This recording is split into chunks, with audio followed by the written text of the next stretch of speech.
Okay, this is amazing. All right, good afternoon. Thank you for tuning in. My name's Elisa Douglas. I am Director of Alumni Engagement and Programs at Columbia Business School. Welcome to our CBS Faculty Live Virtual Talk.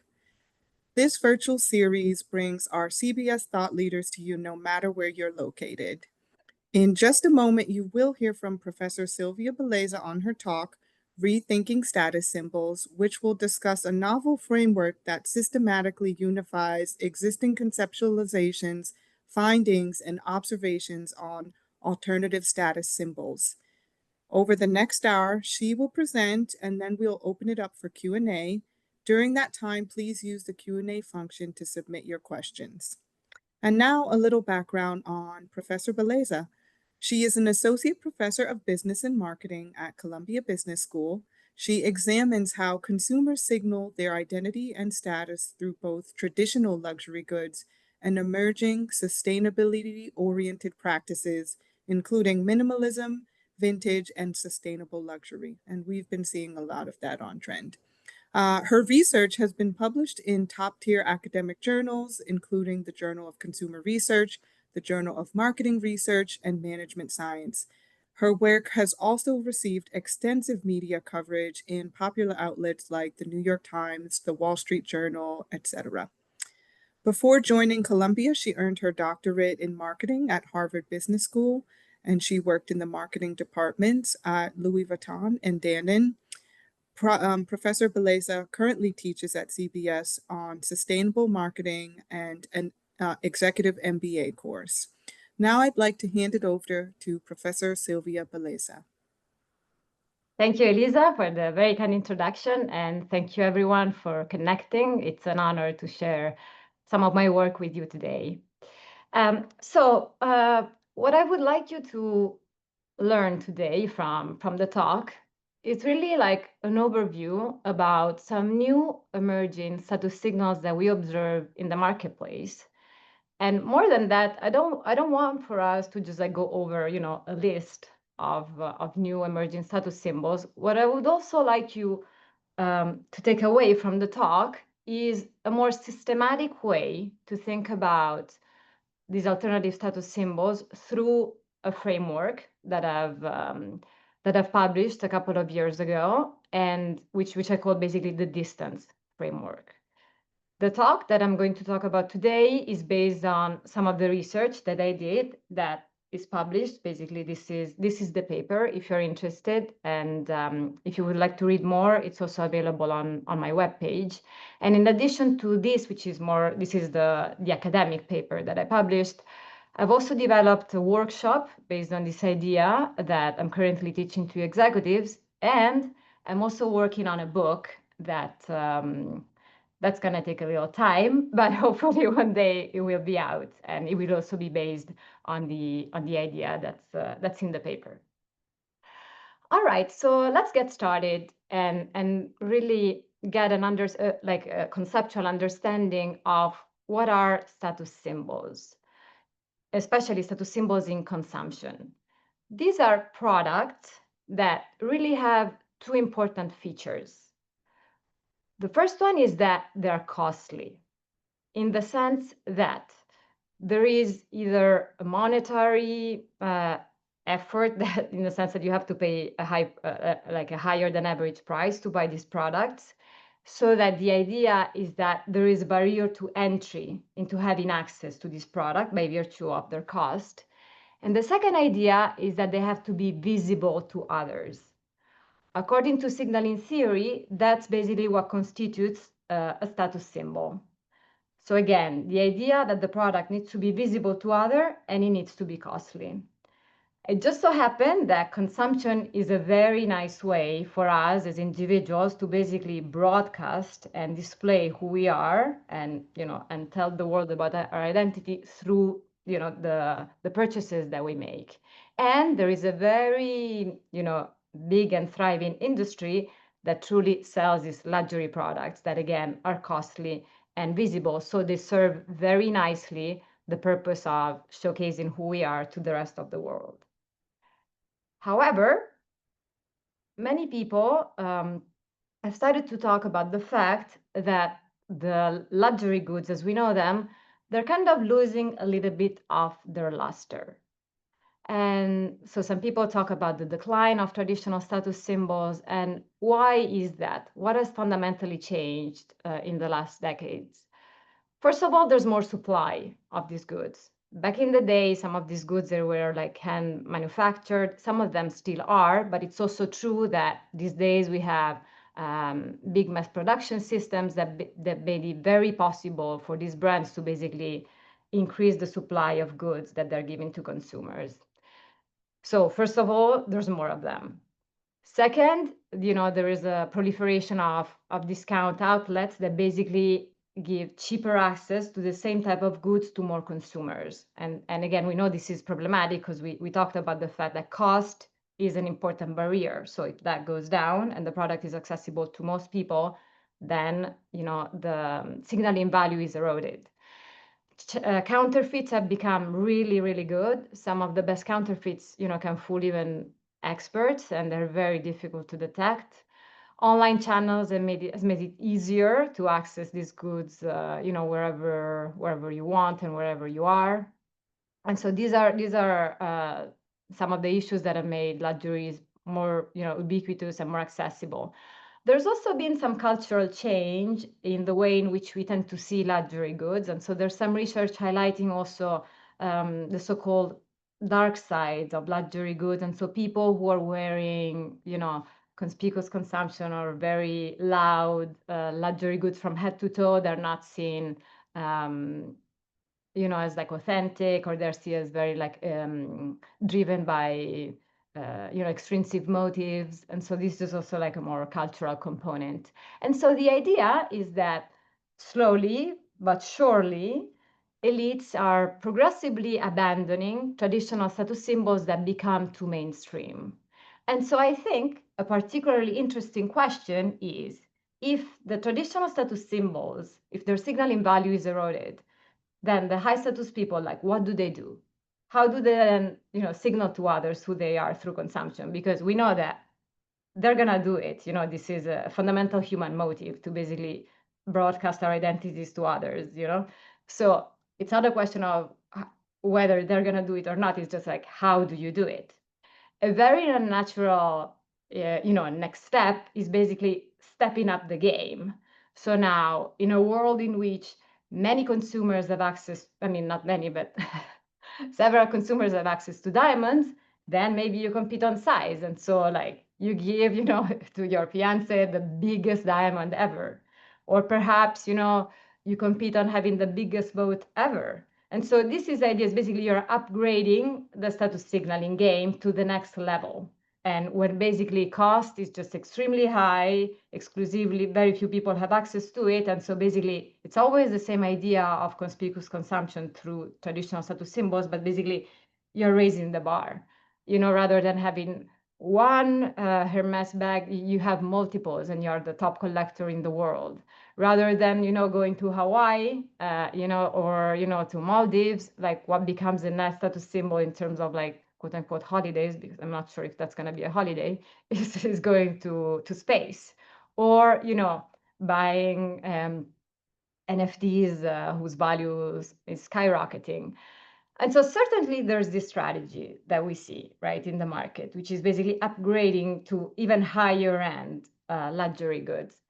But at the same time, we observe what I call alternative status symbols. And so these are consumer behaviors that you will see they depart from traditional status signaling goods in at least one dimension. And so what we're seeing is that some consumers, for example, rather than wanting to display their wealth very, loudly, they're engaging in what we call stealth wealth. So perhaps you do have diamonds, but you just don't wear them. You just keep them home. Or maybe you have very nice and fancy bags, but maybe you don't wear them every day, you just keep them, and you kind of want to you really care about the privacy of your consumption, and like you don't want to make it too obvious. Or similarly, there's this idea that you continue, this is what I'm talking about the product to the right of the screen.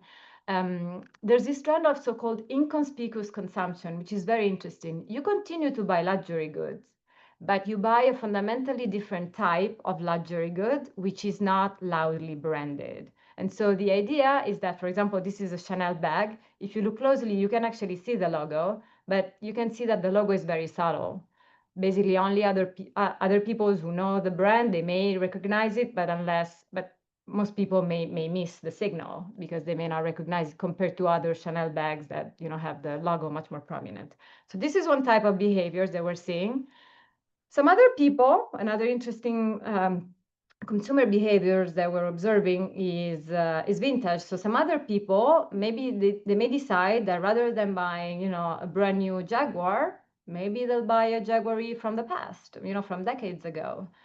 Some brands, interestingly, they're going back to their archives, and so rather than coming back with new designs and new styles, they're going back and relaunching products from the past. This is also something that's kind of at odds with traditional luxury goods, which tend to be very novel and new. You kind of want to have what was launched a few months ago, or ideally even a few weeks ago.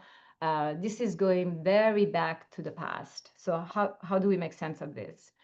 There's a big stream, of new luxury products that have a sustainability angle.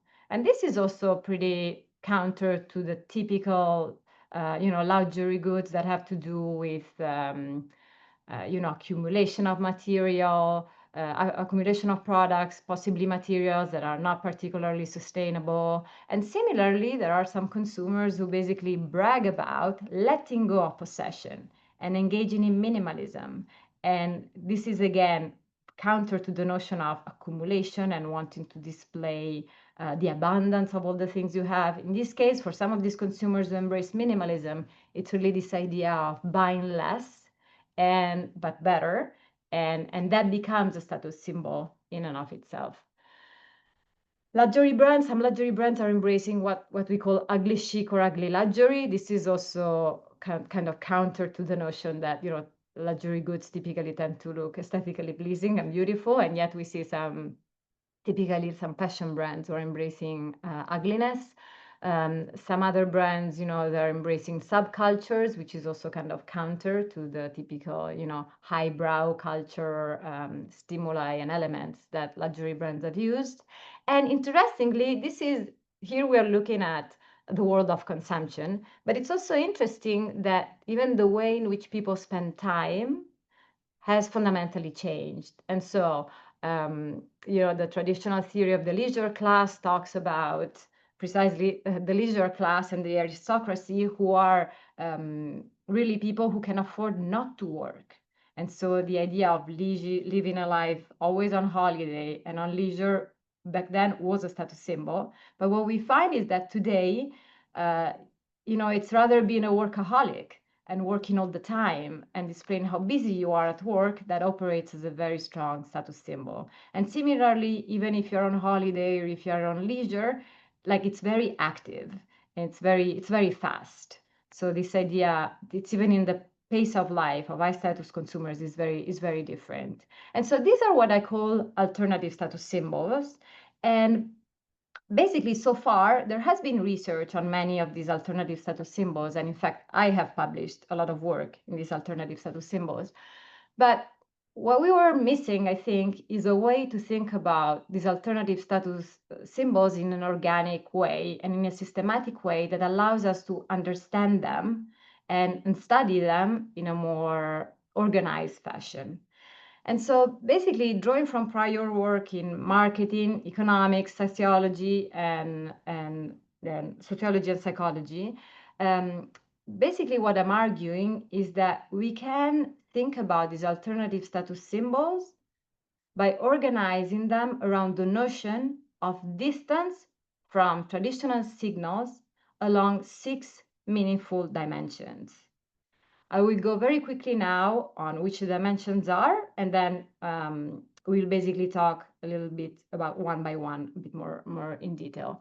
So the first dimension is time. And so this is the idea that status symbols can vary on the continuum that goes from relative, like very new products or rather old products. So those would be the alternatives type.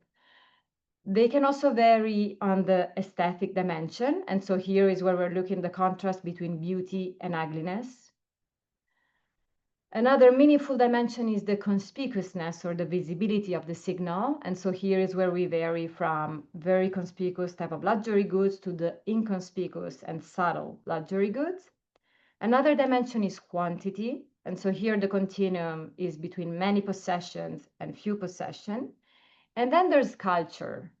So here is when on the one hand we have the highbrow world, and on the other side we have the mixing and matching of, with lowbrow signals. And then lastly, the last dimension is the one that really captures this idea of pace of life. And so the continuum goes from very slow pace of life to accelerated and fast. So now before we go through each dimension, let me tell you quickly about how did I come up with this framework, and also what is the data that I've used. So basically my sources are a vast literature review of academic articles across disciplines. So as I was mentioning before, marketing, sociology, economics, management, psychology, and then also books. I read a lot of books about luxury goods, branding. I would like you to particularly see the first book is called The Theory of the Leisure Class by Veblen. So I'll often refer to this book, which is really considered the very first book that, theory that talks about conspicuous consumption and status symbols. And he published it in 1899. And so that's really what constitutes the classical theory of luxury goods. And basically, what I'm doing today is updating that theory, which doesn't capture particularly well this new stream of alternative status symbols that we observe in the marketplace. And then, I also went to conferences, academic conferences, industry conferences, and I read a lot of articles, in magazines. I went to exhibitions, and this was very fun. Especially living here in New York, as I'm sure you know from the time when you were an MBA student. It gives, New York is an amazing city that gives you access to a lot of stimuli on these dimensions.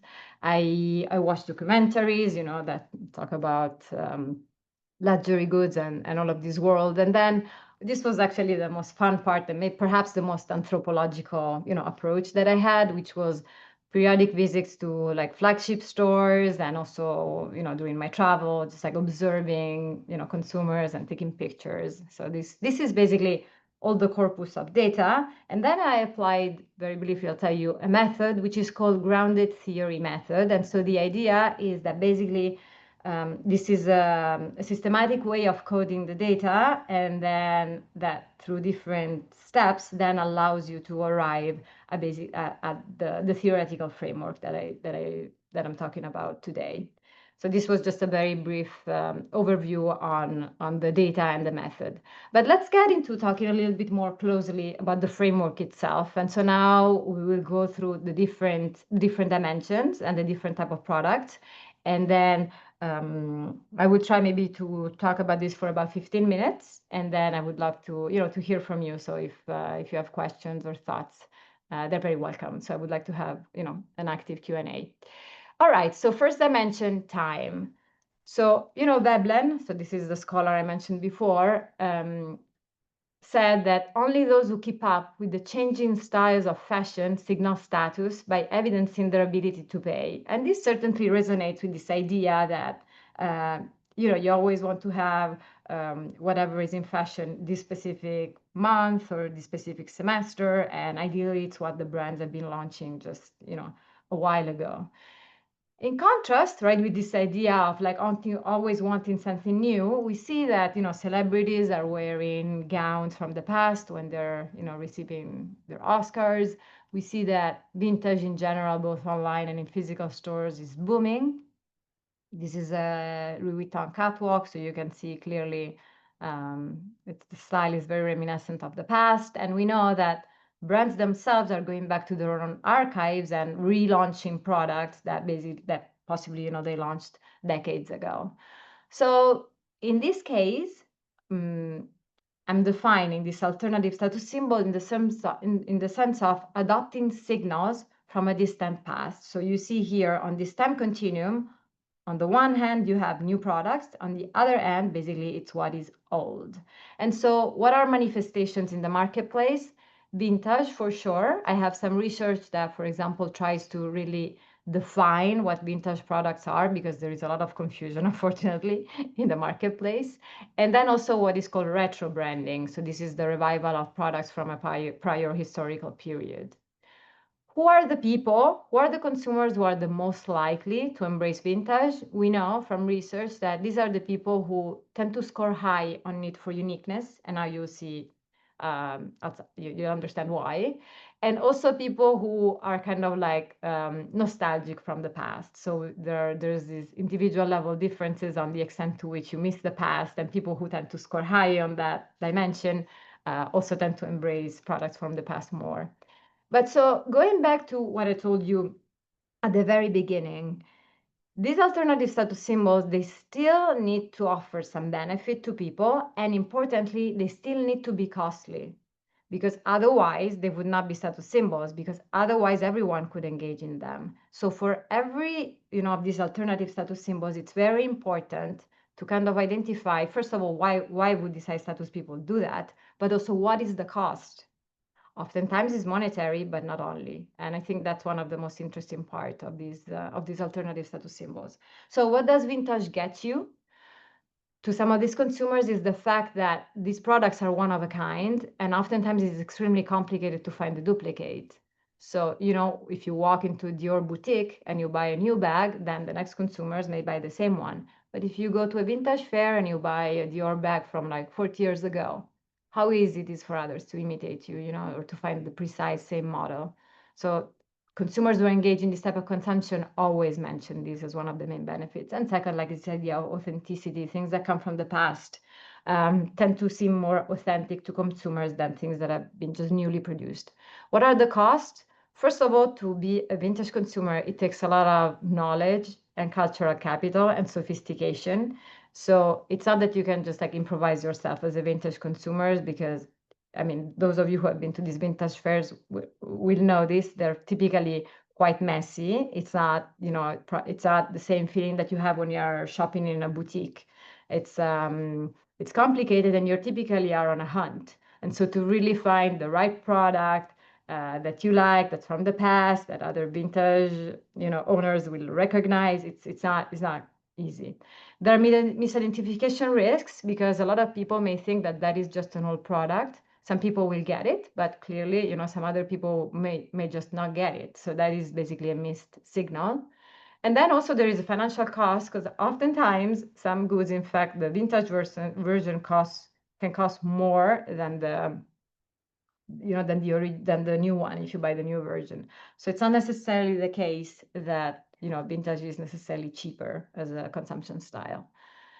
Okay, second dimension, aesthetic. So in this case, we're looking at beauty, right? And the looks of basically this product. So Veblen used to say that it frequently happens that an article which serves the honorific purpose of conspicuous waste, which is his way to say, which serves,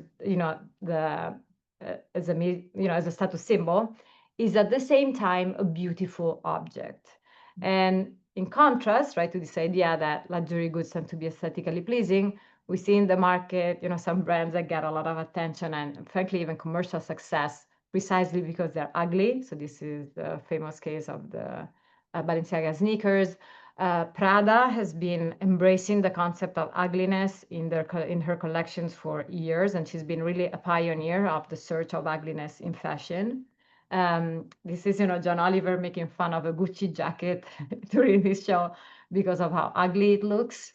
And then this is Louis Vuitton. Basically, this is a collaboration with Kunz, who's basically using, a trope from the kitsch world and the kitsch art and putting it into luxury goods.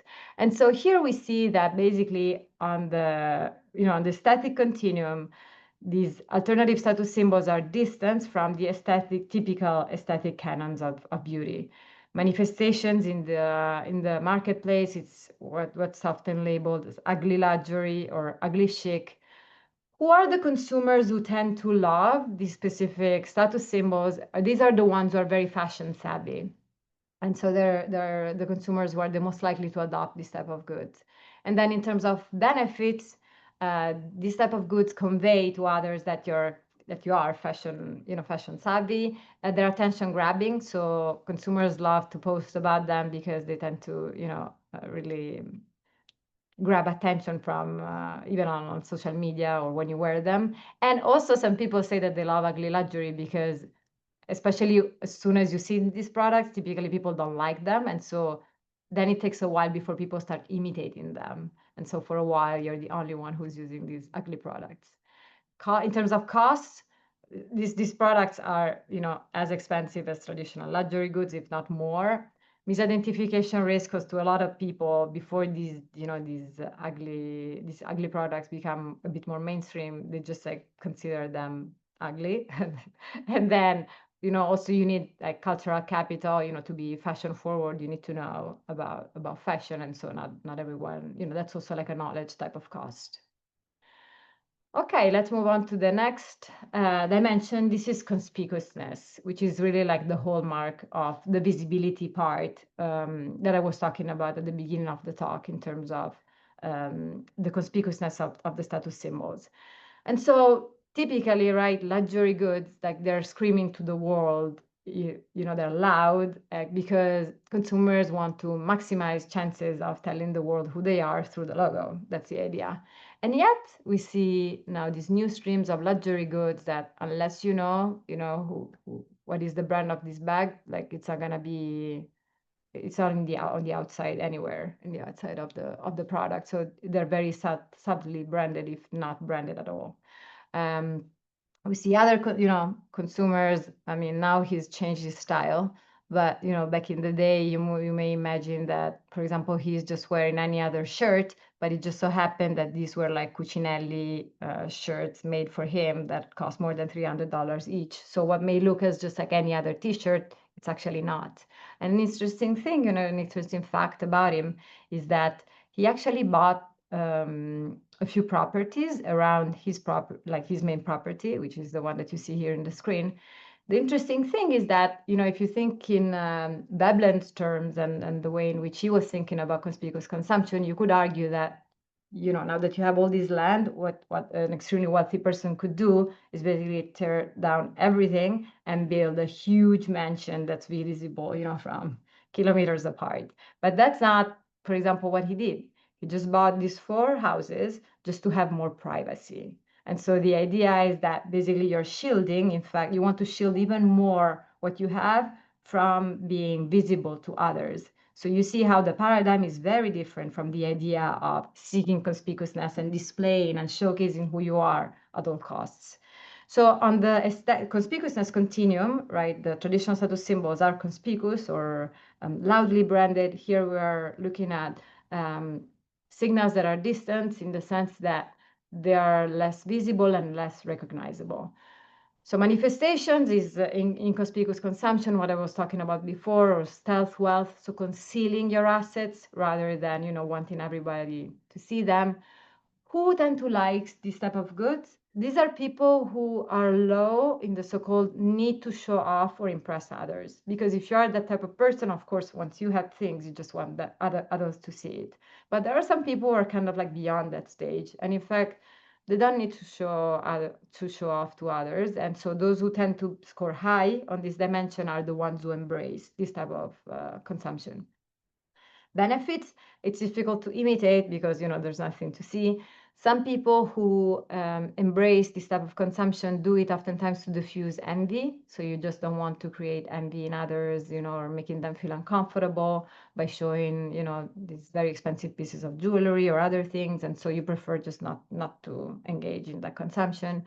And it also provides distinction from, over-the-top conspicuous consumption, or people who wear luxury from head to toe.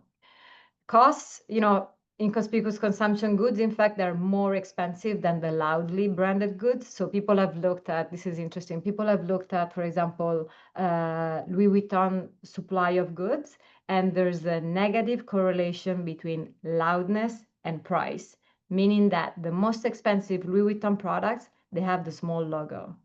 So if you want to engage in inconspicuous consumption, not only it's less visible, but it also costs you more financially. You're giving up opportunities to signal who you are, and that's costly.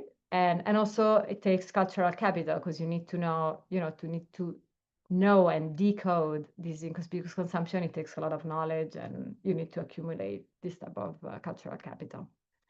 Okay, next dimension, and I'm trying to I'll go a little quicker on the last 3 dimensions so we can leave time for Q&A. So this one is quantity. Again, Veblen says that the failure to consume in due quantity and quality is a mark of inferiority and demerit. And yet what we see, some of the wealthiest people in the world, they brag about on social media about letting go of physical possession rather than accumulating. This was on Twitter before he actually destroyed it. Minimalism has been a huge phenomenon, I would say, at this point for more than 10 years. So again, this idea of embracing letting go of stuff rather than accumulating. High-end brands are embracing, giving a second life to luxury goods, and some other brands like Prada, for example, is using some recycled materials in their luxury goods, which is also something that's completely new. And the idea so here is, if you're thinking about the quantity continuum, basically these alternative status symbols are erring on the side of few possessions and distancing from material abundance and just the accumulation of a lot of stuff. And so manifestation, voluntary simplicity, consumer minimalism, decluttering, luxury goods that have a sustainable angle. Who are the people who tend to like this type of products? Interestingly, young generations, they are very attuned to products that have a sustainability angle, and they really like that. And we also know that people who have experienced wealth when they were growing, they're the ones who are capable of embracing, for example, minimalism and letting go of possessions once they're older. I find this very interesting. And then, in terms of benefits, what these type of signals give you is detachment from materialism, respect for the environment, which are increasingly seen as, aspirational and virtuous behaviors. Costs, even in this case, you're letting go of opportunity to signal who you are. Sometimes you're letting go of possession, which is costly, because if then you need those possessions, you may need to buy them again, which is also why people say that, minimalism is actually something that only high status people can afford. And then, sustainable luxury goods are just as expensive as traditional luxury goods. It's not that because, these are secondhand product or because it's like some recycled material of some sort. It's not that they cost necessarily less. All right, culture. So, this is like a beautiful ad from like Dior, clearly inspired by a Caravaggio painting. And so this, I think, is a very common visual, right? Luxury goods that are basically building on like art and stimuli from highbrow culture. And in comparison, in contrast, what we see is, Michelin star chefs who are using potato chips in their recipes, very high-end brands who are, getting inspiration from junk food and they put it on catwalks, other high-end designers who are basically getting inspiration from subculture. So clearly you see here the dichotomy is between the highbrow culture stimuli and lowbrow culture stimuli, or from marginalized groups or subcultures. Manifestations is it's what is often referred to as omnivorousness. So it's the idea of this broadening of the repertoire of consumption just beyond highbrow culture, and this idea of mixing and matching of the high and low. People who tend to score high on, who tend to like this type of signals are the people who score high on need for uniqueness. And in terms of benefits, these type of signals tend to be perceived as like cooler, authentical. And in terms of costs, again, the majority of consumers may misunderstand this. If they see you serving, potato chips at a Michelin star restaurant, they may be puzzled and may not get it. And also, there's a cost in terms of cultural capital, and you need to be relatively nuanced to kind of decode these signals. So they're kind of complex. And then lastly is this dimension that I was referring to, that is pace of life. So here we're really looking at the rhythm of how events and things that you do in your life are unfolding. According to Veblen, paid work was the mark of poverty and subjection, inconsistent with a reputable standing in the community. So really, this is really the underlying notion of the leisure class and the fact that if you're wealthy, you're not working, and that demonstrates how wealthy you are because you can afford not to work. Compare that with, today in which everyone is bragging about being very busy, working all the time, having no time, and even we're on holiday, we're running from one place to another, or in the weekend, you're running, to go to the gym, then next to another activity. It's just like everything is rushed. And so if you think about the continuum of pace of life, like slowness would be where the leisure world that Veblen was talking about, and fast is where we are today. And so manifestations is people bragging about being very busy, the so-called harried leisure class, that's a new term. Or you could think about active leisure, wearing luxury goods that are so-called athleisure, tap precisely on this dimension. And in terms of antecedents, the people who tend to love and embrace these very fast lifestyles are people who tend to have a high productive orientation. And in terms of benefits, being very busy and bragging about your busyness promote, a sense of making you feel that as if you're important, as if you're accomplishing things and progress. And it also sometimes, make you feel like morally superior compared to people who are like lazy and they don't do anything. And then in terms of, the cost, it takes money and time to accumulate basically the education and the soft skill to be the type of person who's in demand in the marketplace, and therefore is always in a rush and is busy. Okay, this concludes, this overview on the sixth dimension of the framework. So as I mentioned at the beginning, what I would like you to remember is just not only, these many ways in which high status consumers are signaling who they are, but also how we can think about these different status symbols in terms of, this framework that's based on distance from traditional signals along these six important dimensions. I don't want to say that there aren't other dimensions. For sure there are, but what I've seen in the data is that clearly these are the most prominent dimensions that really came out from the data. All right, thank you very much. And if this, if you're a brand manager, or if you worked in the luxury world and this resonated to you, or even just as a consumer, please feel free to reach out. As I told you, I'm working on a book, so I love to hear, your thoughts. And yeah, thank you. Amazing. So we have some questions. I'll start us off here. How do you see digital and social media influencing the meaning of inconspicuous or alternative status signals? Yeah, that's a question that I get oftentimes. I do think that going back to this idea of what defines status symbols, there is the cost element and the visibility element. So what social media did is basically give consumers an opportunity to make the status symbols more visible and conspicuous to others. Because now it's not only, the people who see me who can see what I'm wearing, but now I also have the opportunity to broadcast virtually to all of my social networks, wherever they are. So in a sense, first of all, they enhance the visibility aspect of the status symbols.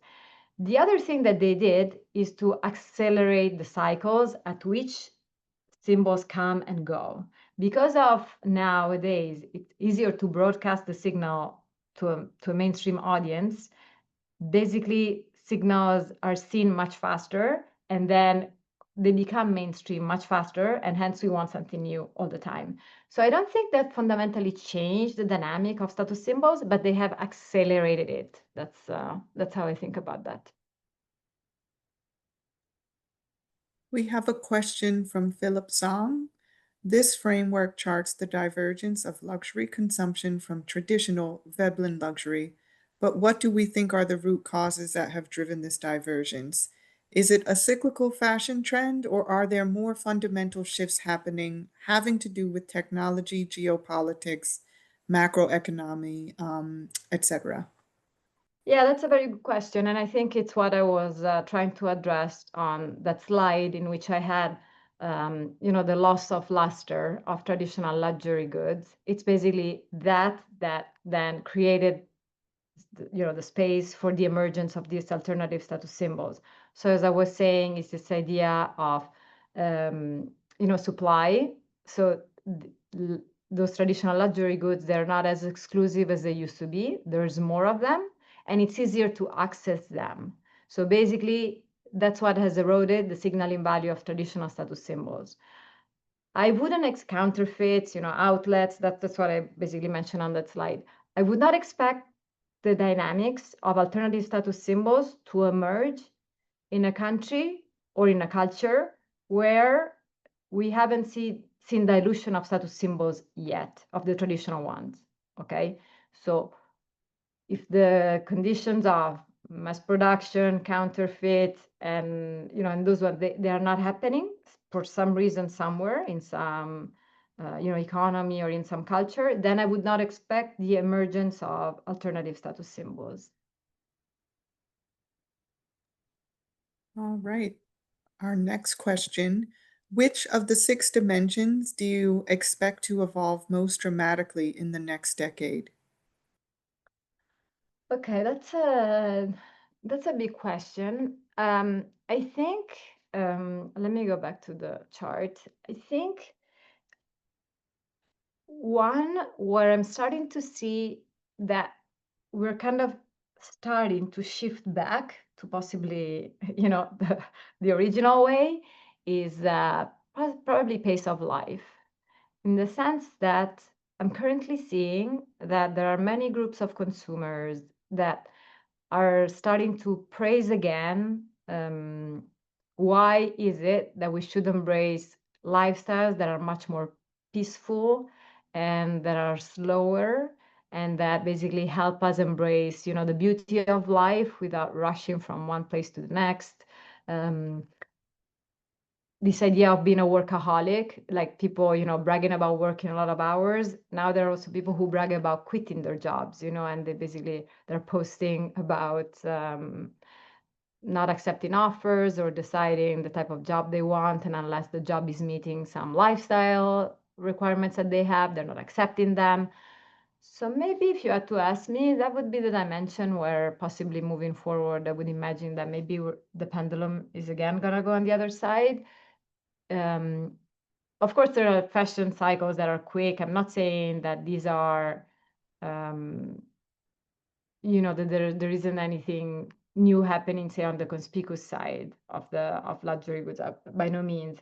But what I'm saying is that on this dimension, the shifts tend to take like decades. So I don't expect like quick and fast back and forth. But the pace of life is possibly the one where I would imagine that there's some shift back. We have a question from James Chuck. Is there a combination of the 6 dimensions and which end of their ranges that work best to create a high status symbol in a product and or service? Does this differ by age group and gender? So there are certainly some behaviors that we see in the marketplace that capture more dimensions at once. I'll give you an example. I've talked about minimalism for the quantity dimension, right, which is this one here. And I've emphasized the thing that like minimalists want to let go of possessions. But minimalism, the way in which we define it, also has an extremely strong aesthetic component. And so, for example, and in the fact that typically people who are minimalist, they like to embrace very subtle aesthetics, monochromatic colors or absence of patterns, absence of logos. So you may imagine that then that also straddles here, like, it's also captured by the conspicuousness dimension. So that's a nice example, I think, of a consumer phenomenon that, depending on which aspect you're focusing on, is it the quantity or is it the conspicuousness, could kind of be in both. Or, I'm thinking like there are some others, let's say. I think maybe minimalism is like the cleanest example that I can think of. And so, yes, absolutely. You could also think about, say, an ugly luxury that's not branded at all. So that would be aesthetic together with conspicuousness. So yes, absolutely, there are different combinations that you can put together. We have a question from Michelle Yaboa. Are there any particular trends you have observed in luxury beauty that is distinct from fashion or jewelry, for instance? I mean, this really depends on how you define luxury and fashion, which is a very big question, and there's a lot of uh, there's been a huge scholarly debate.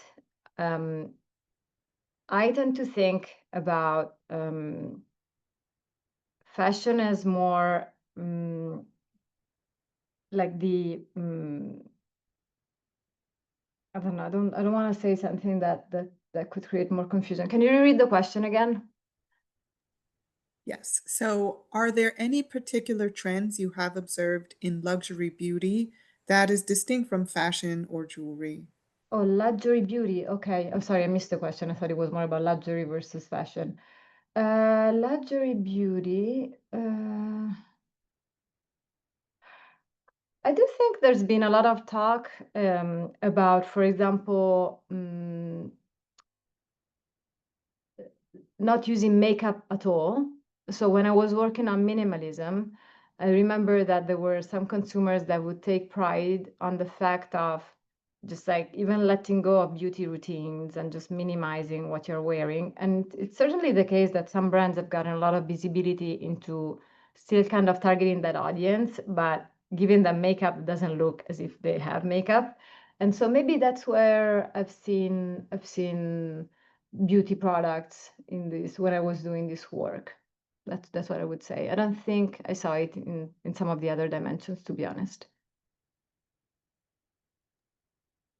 All right, we have a question. Oh, What? I had another idea. Yeah. Ah, One perfume I'm thinking by Moschino that was that looks like a house cleaning product. So I used that in the paper for the mixing highbrow and lowbrow culture. So that is a high status brand that using, that's basically launching an expensive perfume that looks like house cleaning product. So that's another example of something from the beauty world that I see. Yeah, that I saw. Yeah. I'll just piggyback off of that question from Michelle. What about aesthetic procedures, plastic surgery? Um, any thoughts on that as status symbols? Yeah, I think kind of on this idea of I think that belongs more to like status symbols from the past. I think like newer generations now are kind of trying not to pursue, as many cosmetic surgeries as and there is some pride into embracing naturalness, the absence of makeup, absence of surgeries as a symbol of superiority over, procedures that may have become a bit too mainstream and, you're just like superior from that. You just don't do that.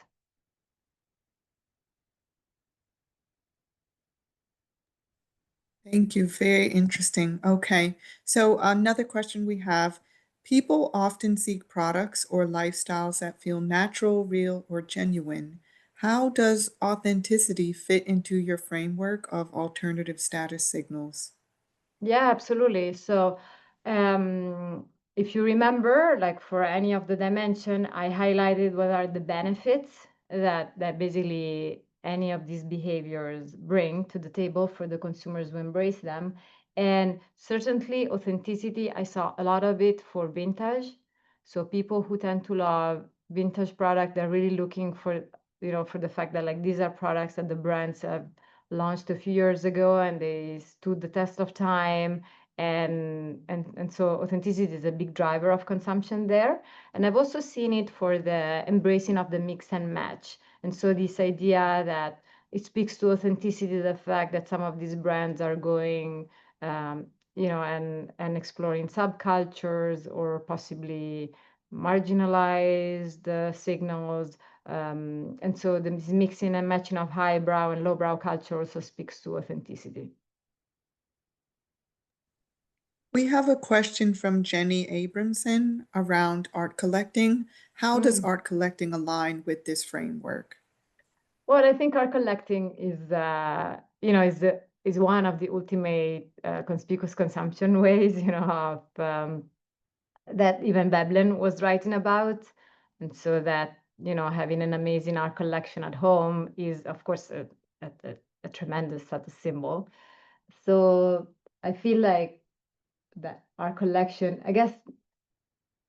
is a huge status symbol in and of itself. I guess maybe the question could be, which art, are you collecting? And then maybe, if you're the type of collector that is kind of embracing, more like edgy artists, or that puts a lot of cultural capital into doing the selection, then that's what maybe it would become kind of more of an alternative. So you're like an alternative type of collector compared to more traditional collectors who would get, the big, Picasso or like those type of artists. So maybe that's a way in which you could pursue, distancing yourself within the world. But of course, like our collection in and of itself is one of the quintessential ways to display conspicuous consumption, status signaling in general. Okay, we have a question about regional differences. So, for example, what would you say are the key differences between Italy, Europe versus the US, Asia, Africa, South America? Do you see regional preferences or predilections blending with each other and becoming more defined? Yeah, so this work, I would say, is mostly based in data that I got from the US and Europe. So I would say developed economies and mature markets for luxury goods. I don't expect alternative symbols to be, as popular in countries or economies that where the luxury market is not as mature. In countries where you don't have the problem of dilution of traditional status symbols, you're not going to see alternative status symbols. Kind of connecting back to the first question that I received. You're only going to see the emergence of the alternative status symbols when the traditional status symbols are in crisis. Otherwise, people, if traditional luxury goods are still displaying and signaling as much as they did for decades, that people are not going to change them. The problem is when they become too mainstream. If they haven't become mainstream, then, we're not going to see any of this. Or less. I mean, not any, but less of this. Shifting gears a bit, we have a question. Uh, there's quite a few that it's very specific, but we have a question about food and the quality of ingredients. So food products, quality of ingredients, and how that affects quality of life. Is this something that plays a role in your research, and how would this apply with your framework? Yeah, I would argue that, eating high quality food, it's always been, a sort of symbol, and it still is to in many, many regards. But, in the mixing and matching of high and lowbrow, that's where I saw lots of chefs basically experimenting with the recipes and kind of going outside the repertoire of traditional high-end menus. So maybe that's where I saw food emerge as I was collecting this data. Not necessarily much with the health aspect, even maybe in the pace of life. Also this idea when there's like active leisure, you're running from one place to the next, and then there's some people who talk about how, these green juices as the next status symbol, these very expensive shakes, who are so there I also saw something about wellness and health as a status symbol that can also happen through the type of food that you're eating. So that's where I saw that. So I would say in these two dimensions, so pace of life and culture, that's where I saw most food inspirations. And we'll close out with our last question here. How do you see this framework that you've shared with us evolving as society redefines what status means? And what do you imagine the next evolution of status might look like? Yeah, that's a very big question. First of all, as I mentioned, if you had to ask me which dimension is going to change, is as I was referring to, like pace of life. That's where I would see possibly, reverting back to the slowness side of the spectrum. There were other dimensions, that were in the data, that I didn't explicitly think that there was enough support to put in the framework, but some of them, maybe they're up and coming, and some I would say maybe I didn't call them that way, but they're kind of captured more laterally in some dimensions. So one, for example, is dematerialization. And so the idea that consumption is becoming more intangible and immaterial, and we have a lot of now digital assets in our lives, and maybe sometimes, maybe in the future, we will communicate who we are through our online avatars, or, that's a possibility if that happens, if, this is like Second Life, they become mainstream. They haven't so far, but if they do, then I could imagine that there would be a big shift from like physicality to digital. So this dematerialization, I could very well see that become a dimension. So this was very big. For example, when I wrote this paper, NFTs were like booming. And so, I was thinking about that could be, but then it seems like there was a bit of a hype, and it has lost a lot of momentum, even in the luxury world. So again, I'm not sure if it will, but if you ask me, maybe that's a dimension that I could see being captured in the framework in the future. Well, thank you so much, Professor Bellezza. What a fascinating topic. Really enjoyed hearing from you. I also want to thank our attendees for taking the time to join today. Let me just share before we close out that we do have another upcoming Faculty Live virtual talk. Our next talk will be next week on November 18th at 12 p.m. Eastern. This talk will feature Professor Abby Joseph Cohen on the outlook for the global economy and financial markets in 2026. She's going to share her insights on the economic policies, global economic performance, and financial markets. So this one's one you don't want to miss. Thank you again, all, and thank you again, Professor Bellezza. Thanks to you. Thank you. Bye.